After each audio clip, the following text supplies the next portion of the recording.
Thank you for joining with us today. We appreciate your time and thank you for meeting with us.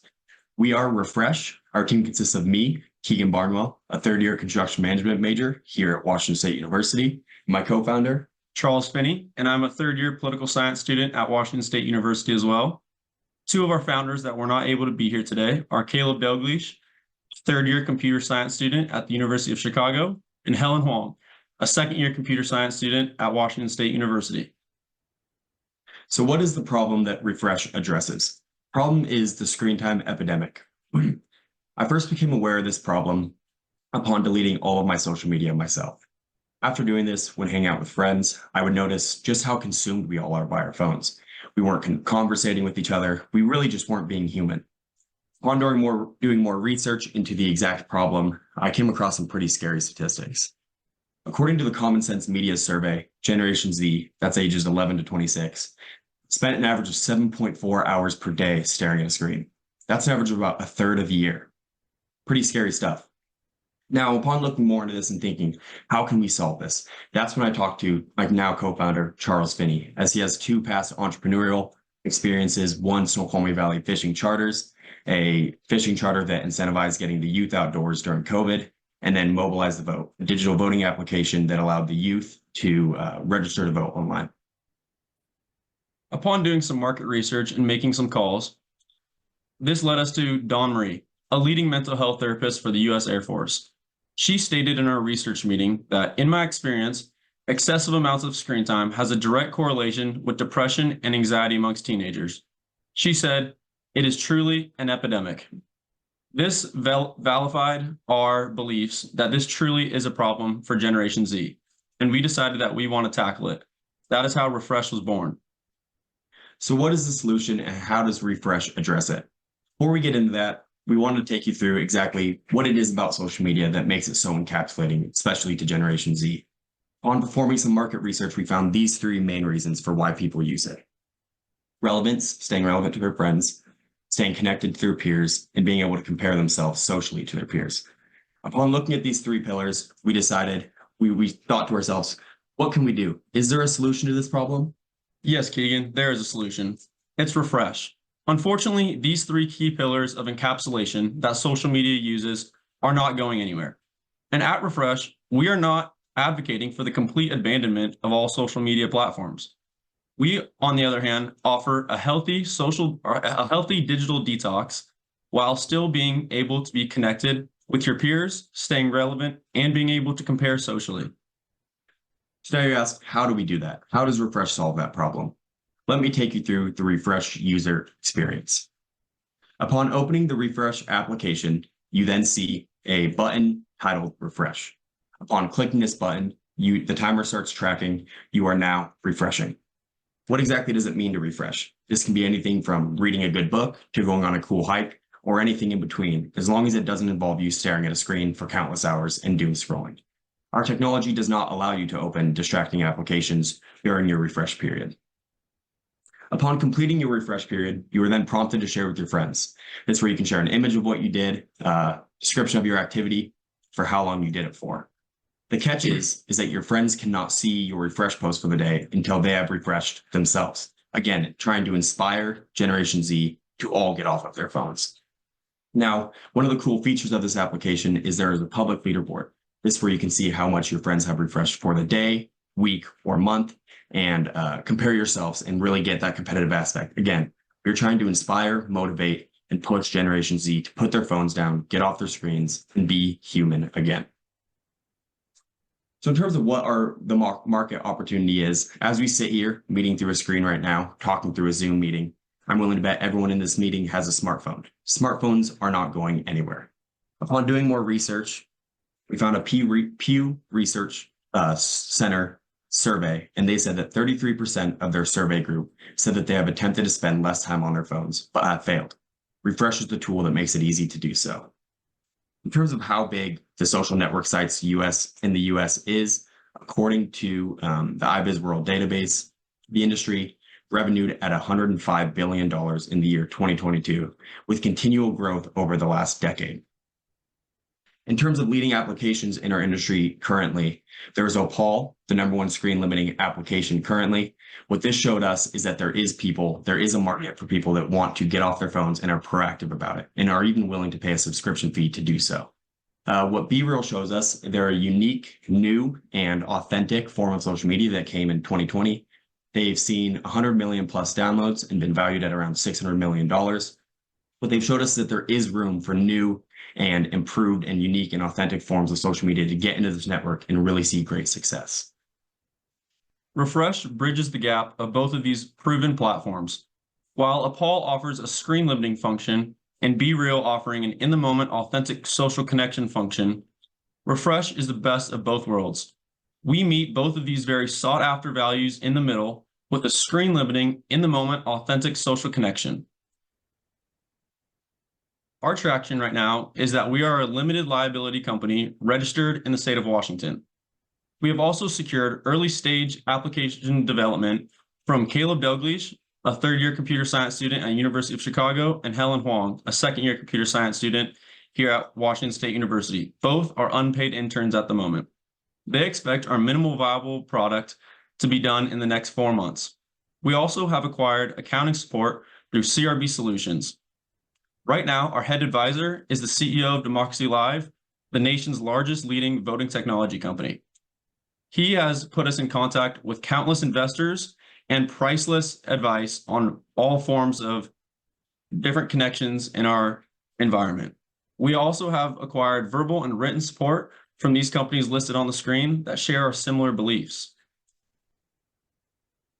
So right now, how is REFRSH going to acquire our first users?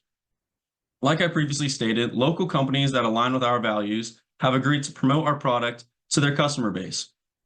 We also have been in contact with multiple athletes on campus and off campus who agree that social media is running rampant and want to promote our app to their followers and fans.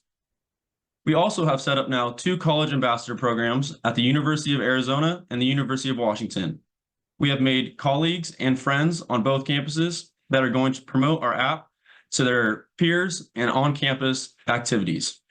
Our continual growth will come from outdoor influencers who thrive on posting social media, such as getting outside, self-betterment, working out, etc. They will be promoting our application to their followers on their different forms of social media. Finally, we will be implementing REFRSH into concerts, festivals, and social events. How we might do this? Let me paint a picture. Unfortunately, right now, when Generation Z goes to a concert, we are living vicariously through our phones. We're not actually being human and really seeing the concert for what it is. What we are implementing is a feature where a QR code will pop up on a big screen. Now the audience has the option to scan the QR code, begin the refresh period, and be in the moment with a live, and now the performer has a live audience, and the audience has something completely new concert experience like they've never had before. We also have certain free marketing features in-app, such as Challenge a Friend and leaderboards. This fosters a very addictive competitive component that will inevitably lead to self-betterment, which in and of itself can be extremely addicting. In terms of our revenue model and financial projections, like companies similar to us in the social network sites industry, users are priority. Without users, an application is just an application. Eyeballs are everything. That is why our expenses primarily lie in marketing, especially through the first 5 years, as we are trying to grow as big as we can. In terms of our monetization model, we plan to implement that around the end of year 2 to the beginning of year 3. And this is very similar to what popular social platforms have done in our industry. And the reason for this is because we don't want our users to feel like a dollar sign right away. That's not what we're going for. This is a movement, not just a money-making machine. This is a movement.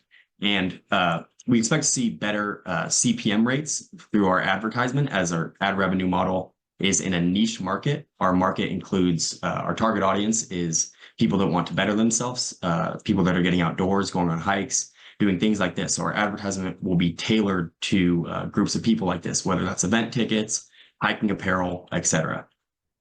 We plan to see net profit in around the year 5 or the end of year 4. And this is because, again, we are going to be spending a lot to grow, not only with users, but as a management team as well. In terms of our funding, our current team expenses lie in 3 salaries: my salary, Charles' salary, and our CTO salary, Caleb Dogbish. That is $15,000, $15,000. And for Caleb Dogbish, that is $10,000. 5 minutes remaining. Thank you. 5 minutes. 5 minutes. Oh, Oh, yeah, there you go. and that is just to cover the expenses of living and rent and food for us as we are college students. Our funding through year 1, we plan to start a family and friends round of $105,000 to carry us through our initial launch date and our initial marketing campaign. Through year 2 and 3, we expect to see around $500,000 again to continue to grow, and then in year 3, $1.2 million again to keep that graph heading upwards.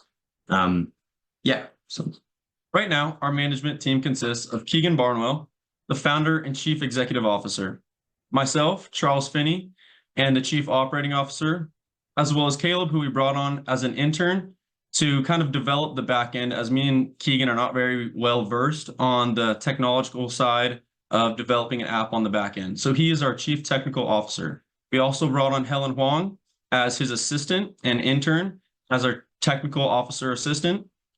And our mentor, Brian Finney, the CEO of Democracy Live, who, like I stated, is our executive mentor.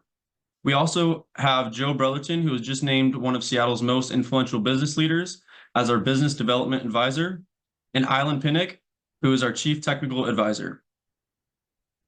to wrap things up, you ask, why invest in REFRSH? Why REFRSH?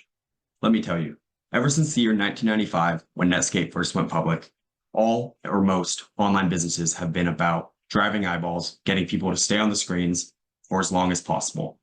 While all these companies have moved in this direction, REFRSH is the first to take a step in the opposite. We are not just Snap, but we are a movement, and we are at the forefront of a societal change. Right now, Generation Z and all of us have been through 2 major epidemics. First being COVID-19, which is now beginning to be on the retreat. The second being social media and the screen time epidemic, which is growing more prominent every day. This is leading to depression and anxiety amongst all teenagers. Don't you want to help us save a generation? Thank you. And we would like to apply to receive the merit for the biggest social impact. Thank you. So I have a question. Yeah. Yes. Well, maybe a comment and then the question. I kind of find it ironic that you're trying to do an app to keep people off their phones, right? It feels so maybe just comment a little bit on that, right? I get the leaderboard, I get that you're getting people away from it, but it almost feels like it's a counterintuitive, I guess. Yeah. Right. And we expected to get that question. So what we came to the consensus of is that social media is not going anywhere. People want to feel, as we said, connected, feel relevant, and compare themselves to their peers. What we are offering is an alternative form of social media that allows you to at least get away for the designated period. And then you can still have those other factors that are so admirable about social media. But you still did have that healthy digital detox. I have a question. I'm a one-stop shopper, and I look at some of your competitors. I thought that was Opal. How do you say it? Opal? Opal. Opal. They do a lot of detox, help you determine your need for detox and do a lot of monitoring in the beginning, and then you give you progress reports so you can really see that you're accomplishing something and trying to get off the screen. Why would I go to a niche like you when I could go to them and get almost everything? And Yeah, what's so kind of add, they could do what you're doing very simply. I mean, they've got a lot of background and a lot of hardware in their software. Yeah, most definitely. Right now we're also focusing on the social aspect, which Paul is not offering. That is what's driving our generation, is like those 3 pillars, and Paul does not offer that. What we're offering is something that is so niche to the Generation Z because we thrive off of those very major factors of social media.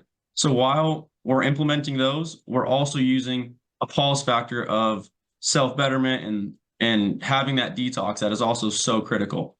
It's a very, sorry, yeah. Piggybacking off of that, as Generation Z ourselves, we know that our generation loves for people to know what they're doing, how they're bettering themselves. They love to take pictures, whether they're on a hike or whatever that may be. They want people to know what they're doing. So this allows them to show their peers that, yeah, I'm getting off my phone. Why aren't you getting off your phone kind of thing? So it offers that social aspect, as Charles was saying. One other quick question. course. You're doing some large funding. What are the milestones attached to each of your funding dates and amounts? The milestones in terms of like user growth.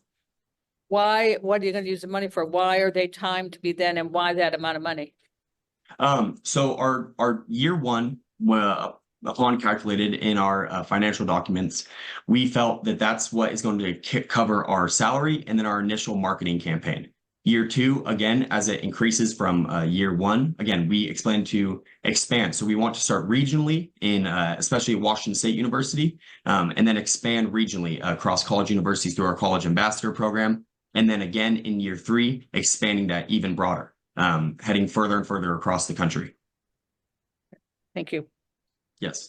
Thank you. I have a question related to one of the marketing strategies at the events. So as an artist or as a company that's putting on an event like this, what would be the incentive to put up a QR code like that, knowing that that fear of missing out is so important to their strategies and marketing, and they're banking on people being on social media and sharing that they're at these events so that other people want to go to future ones? Yeah, so our funding will definitely go to being a sponsor at those festivals. And as an incentive of sponsorships, a QR code would be optionally scanned. And it's like the free marketing aspect of wanting the audience to be filming, that will still be promoted onto different social media application, or our social media application. And it'll show, let's just say Keegan Barnwell or Amanda is refreshing at Watershed Festival. The market will still be there for free marketing for those festivals, as well as artists. They want a very engaged audience. And so that will be something that they've never experienced. And an example of this was Coldplay had a concert a couple months ago, or maybe a year ago or so. And the artists were there and they said, can everyone please put their phones down and enjoy this song for what it is? The artists want these engaged audiences. Rather than seeing a bunch of phones filming them, they want people engaged and living in the moment. Specifically Coldplay in this example. So does the app take away the ability to use the camera features as well, or is that considered? Yeah, so you are able to use the camera feature. I actually misspoke on that. So you are allowed to use basic functions such as answering a phone call, because in the reality, in our day and age, you can't miss a phone call nowadays. You can check the time. You can maybe respond to important text messages. We're just trying to get them off of those really distracting and consuming applications that allow you to doom scroll. Thank you. I think what you guys are doing is really admirable. I have an 11-year-old, and I know that he gets a lot of screen time. And when he's on the screen more, I can see his emotions, kind of roller coastering, right? So first off, just like props to you, really tackling this is a huge issue, obviously. I think of what the concerts and things like that. We just recently went to Stomp, and Nice. they actually specifically ask you, obviously, don't you have to have your stuff off? You're not even allowed to record or anything like that. But it'd be interesting to partner with those types of performances and things that already have that built in, and become a sponsor, have some sort of way where you're able to kind of grow in those ways. And like you said, in like-minded artists and things like that. I think of, how long ago was it when cell phones are being thrown at artists and things like that? So I think you're onto something. I think there's a little bit more fleshing out to do. But I really want to commend you guys for tackling a pretty big problem, and gamifying it really is what you're trying to do, right? So Yeah. Thank you. Thank you. Have you considered a partnership or talked to mental health professionals about how they might be able to roll out the platform to others? Yeah, so we've been in very close contact with Dawn Marie, who was an ex-Air Force leading mental health professional, and now she is the leading mental health therapist at the Snoqualmie Valley Hospital. We're in very close contact with her, talking almost every day. And she wants to promote this product it's because she's working for a hospital. She has to kind of go through HR and see what she can and cannot do. But yes, we have been in contact with, and we also spoke to the Mental Health Institute here at Washington State. Unfortunately, they can't promote the product, but they are fully in support as well. We have also done some cold calling, like looking up a list of different mental health therapists, and we've been giving phone calls, and we've heard great support from them. And they say, once you have an app, and if we approve of it and we think that it will help, we agree that social media can be toxic for a lot of Generation Z, and they have agreed to promote it if they seem it to be fit to help their patients.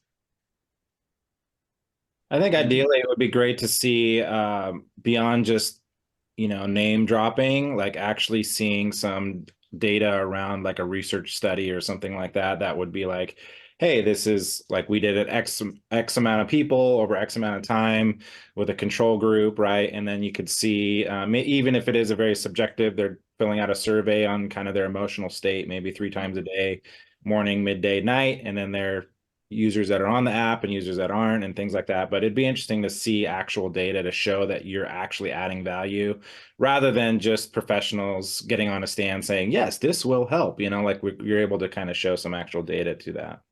Right. And that is the plan once we do have our MVP, our minimum viable product, to start conducting some surveys locally here on campus so that we can push those forward. And like you said, it holds more value when it's of your app rather than general and broad. Yeah. Hey, just one bit of encouragement. If your minimum viable product isn't done in 4 months, don't be surprised. Being from an engineering background, we tend to underestimate how long it takes to get to a final solution. So don't be discouraged. It might take you 8 months. It might take you 12 months, but hang in there. Right. We've already seen some of that. Thank you. Thank you.